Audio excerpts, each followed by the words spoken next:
As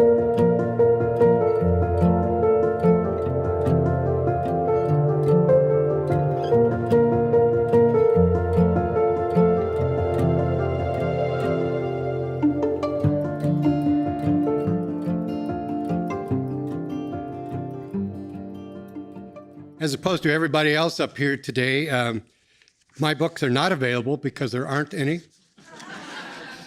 But I hope you'll take advantage of some of the CDs of music on the table out there that have been produced as a part of the Brehm New Music Initiative.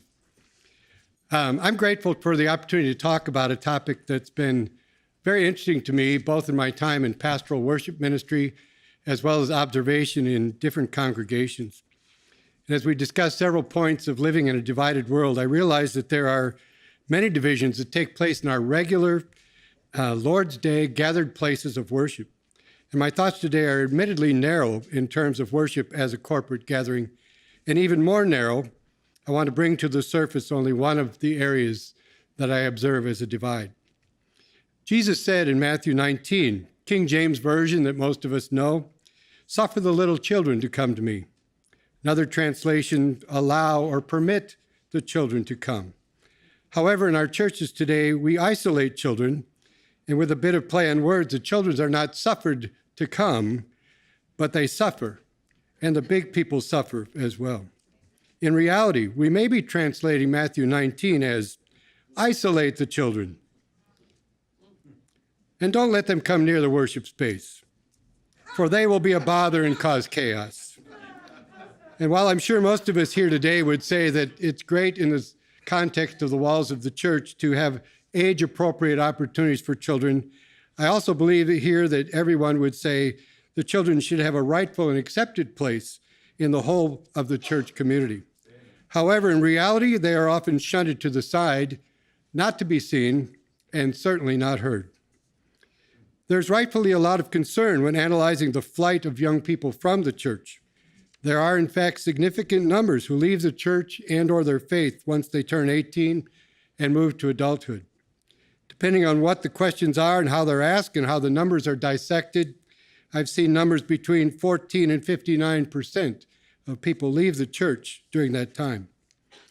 While some return later in life, and there are no doubt many reasons why those numbers exist, I wonder, are there ways that our approach to worship ministry has contributed to those percentages of flight? And might the worship life of the community also be a catalyst for filling in some of the divisions that have been created?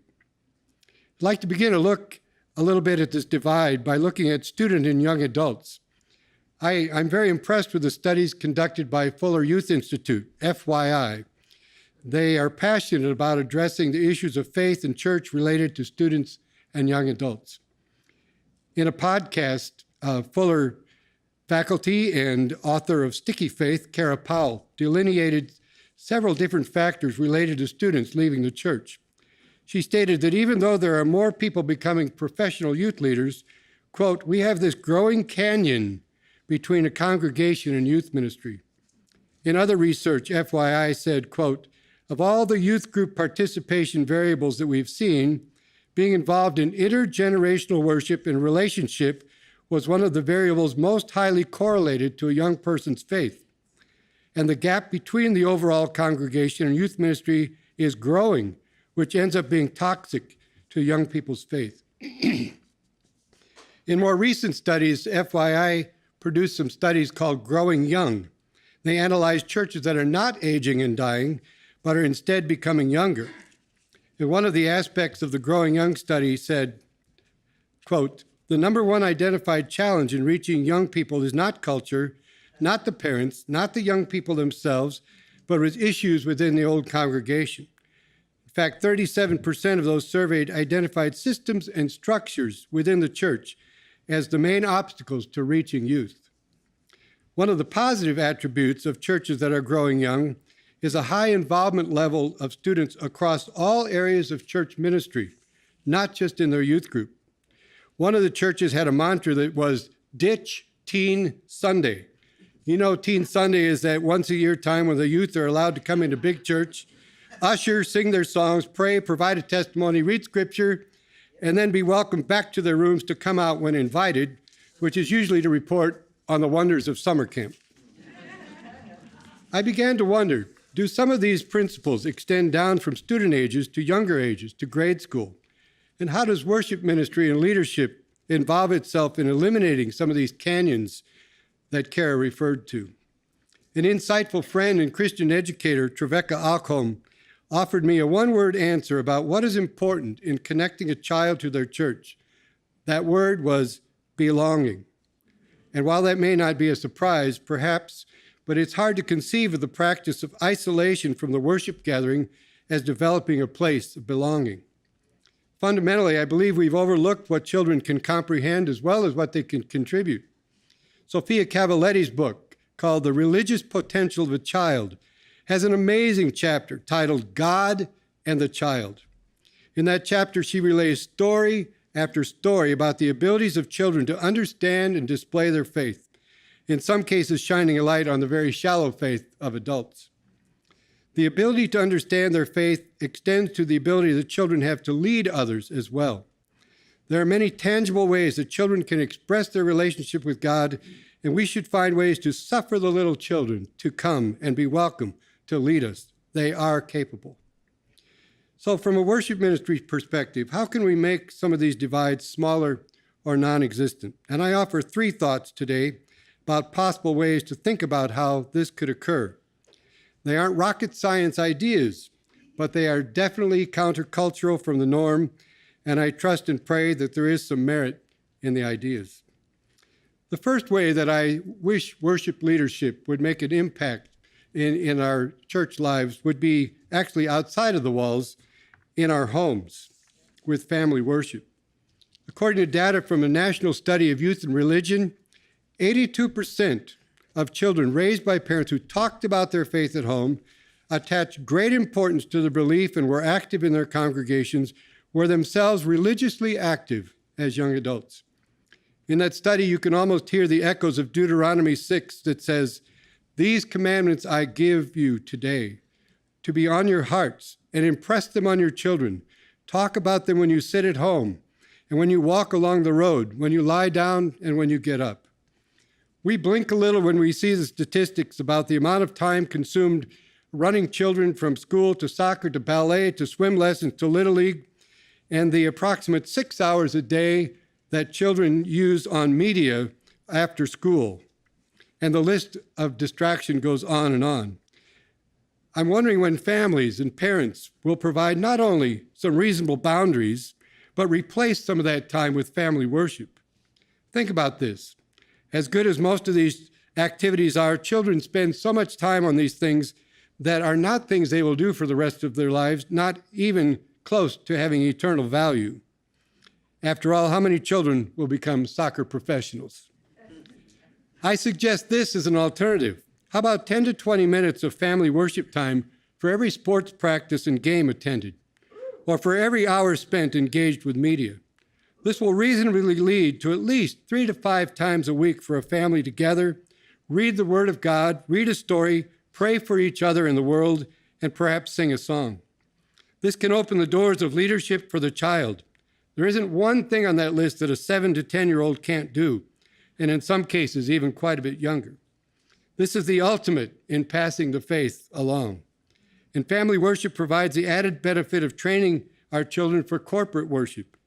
These elements that they do of reading the Word of God, hearing and offering prayers, and singing songs become a part of their corporate normal language, and liturgical elements become normalized, an expression of their faith, rather than a one-off, unfamiliar set of actions occurring once a week.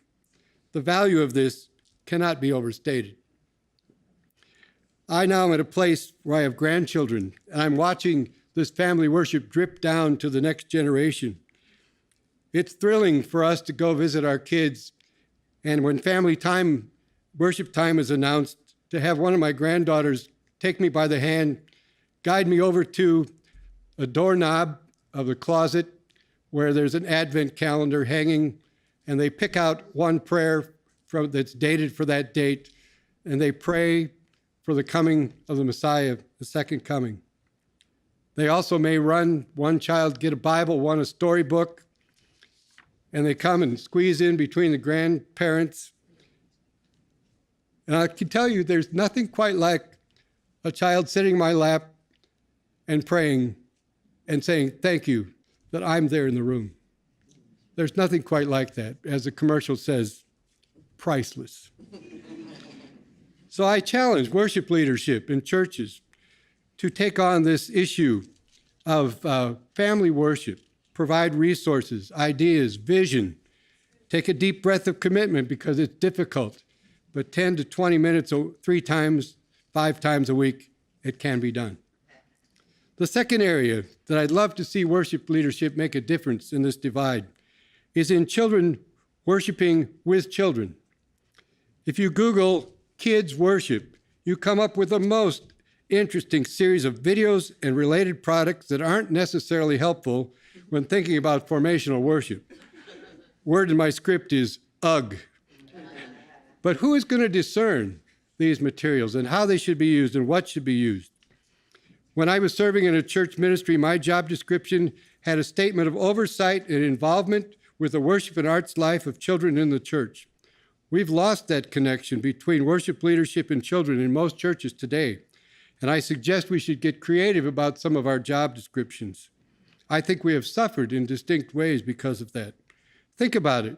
If we're going to bridge some of these canyons of worship isolation, there should be a place of worship for kids with kids, even kids leading kids, a practice that will then continue throughout the generations of the worshiping community. Now, I'm not talking here about a typical church school situation, Christian ed ministry. While it may fall under that banner in some ways, I believe at least a portion of that ministry should incorporate a time that is called worship and is truly worship, not singing any old songs and reading any old Bible story and completing any old craft. A teacher of Christian education might not have the level of understanding of worship that the worship leader does, I hope. So what do? They resort to some interesting activities that are hard to call worship.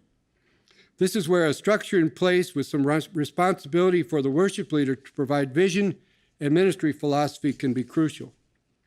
A few months ago, I was visiting a church and they had something advertised called Kids Worship. I decided to get a visitor badge through their security system and attend. It was truly a learning experience. A music time consisted of putting on a video, offering no context for the video, no upfront leadership, and my observation was that 80% of the kids in the room paid no attention to it. The boys still wrestled around on the floor while this was going on. And my mind was saying, this is kids worship with lyrics like boingo, boingo, boingo, bop. Yes, it takes some leadership, planning, effort, levels of vision and understanding, but children are very capable of participating in true worship experiences with other children, and children could do some of the leadership as well. Worship leadership, make this a part of your role, please. Lastly, the next step is to discover regular and creative ways to welcome children to the adult worshiping Christian community, a place to belong. My observation is that when children are typically invited into adult worship, is to march them in as a little choir, wave to their family members who are present, be cute, sing, and be marched off. The parents who are there on that Sunday usually actually come down close to the front to see their kids. They wave back to their kids, have phones in hand to take pictures, and then they leave when the kids leave. What formational model are we modeling when we do that? Kids can't help but be cute, but they are capable of so much more. Yes, it takes some significant planning ahead, but it is the path to true multi-generational worship. There are 8-year-olds who can read and recite scripture, 10-year-olds who can pray, 9-year-olds who can provide liturgical dance. Yes, they can even sing while they're there. But much like the Growing Young study affirms, not only welcoming children into the worship space is important, but allowing them to provide forms of leadership, and we should provide that platform for them. Children who are welcomed, valued, have a sense of belonging in these ways become familiar with the space of worship. They have experienced personal and corporate ministry before God in that space. They belong. We have these canyons that we acknowledge exist between children and a larger church family. I just wonder if models of family worship, worship of kids with kids, true worship, and kids being welcomed as participants and leaders into adult worship, will they be so inclined to leave the church at age 18? Or will they pull some of those walls of divided worship together and find that being a part of a worship community is a very important part of their life to continue? In his book, Worship Matters, Bob Coughlin talks about what he calls a 20-year rule. Bob supposes that someone is born into the church where he is responsible for the worship life. He speculates that they will be under his worshiping care for 20 years before they leave for life in other places. So when they leave, and I add my own interpretation here, from their worship life in the church, will they know about a triune God? Will they know about confession? Will they know about postures of worship? Will they anticipate the return of Christ? Or as Coughlin says, will they just know some songs? Let's develop some models where the children are welcomed to the entire life of the church, a place where they belong. Let's truly suffer the little children, allowing and permitting them to worship and serve, and bring the walls of the divide together. Amen.